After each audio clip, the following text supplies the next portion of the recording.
Domingo 30 de julio. La ley y la fe. Aun si sus oponentes aceptaban que la vida de Abraham se caracterizó ante todo por la fe, Pablo sabía que seguirían teniendo interrogantes acerca de por qué Dios le dio la ley a Israel unos 4 siglos después de Abraham. ¿Acaso con la recepción de la ley no se anulaba cualquier arreglo previo? ¿Qué está queriendo transmitir Pablo con la analogía entre el testamento final de una persona y el pacto de Dios con Abraham? Gálatas capítulo 3, versos 15 al 18. Hermanos, hablo en términos humanos. Un pacto, aunque sea de hombre, una vez ratificado, nadie lo invalida ni le añade. Ahora bien, a Abraham fueron hechas las promesas y a su simiente. No dice y a las simientes como si hablase de muchos, sino como de uno, y a tu simiente, la cual es Cristo. Esto pues digo, el pacto previamente ratificado por Dios para con Cristo, la ley que vino 430 años después, no lo abroga para invalidar la promesa, porque si la herencia es por la ley, ya no es por la promesa, pero Dios la concedió a Abraham mediante la promesa. Un pacto y un testamento por lo general son diferentes. Un pacto comúnmente es un acuerdo mutuo entre 2 o más personas, a menudo llamado, comillas, contrato o comillas, acuerdo.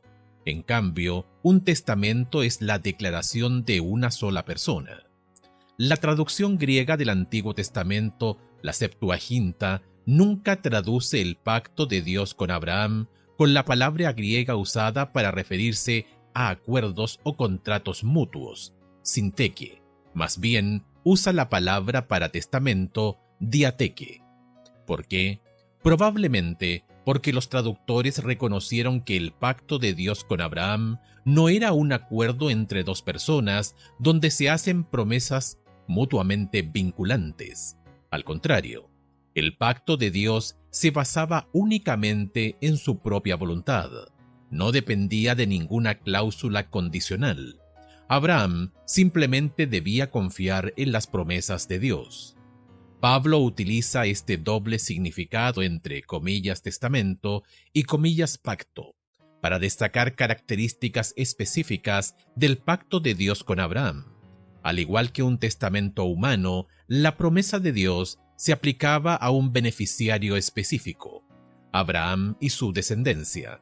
Génesis capítulo 12 versos 1 al 5, Gálatas capítulo 3 verso 16.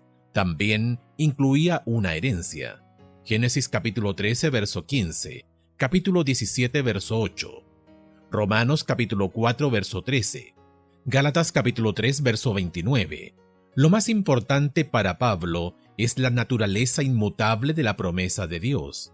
De la misma manera que el testamento de una persona no puede cambiarse una vez que ha sido puesta en vigor, así también la promulgación de la ley por medio de Moisés no puede simplemente anular el pacto previo de Dios con Abraham. El pacto de Dios es una promesa. Gálatas capítulo 3 verso 16. Y Dios no rompe sus promesas. Isaías capítulo 46 verso 11. Hebreos capítulo 6 verso 18. Reemplaza la palabra pacto por promesa en los siguientes pasajes. ¿Cuál es la naturaleza del comillas pacto en cada pasaje? ¿De qué manera el entender el pacto de Dios como una promesa aclara el significado del pasaje? ¿Y cómo nos ayuda a entender mejor lo que es un pacto? Génesis capítulo 9 versos 11 al 17, capítulo 15 verso 18, capítulo 17 versos 1 al 21. ¿Qué nos enseñan estos, además acerca del carácter de Dios y de cómo podemos confiar en Él?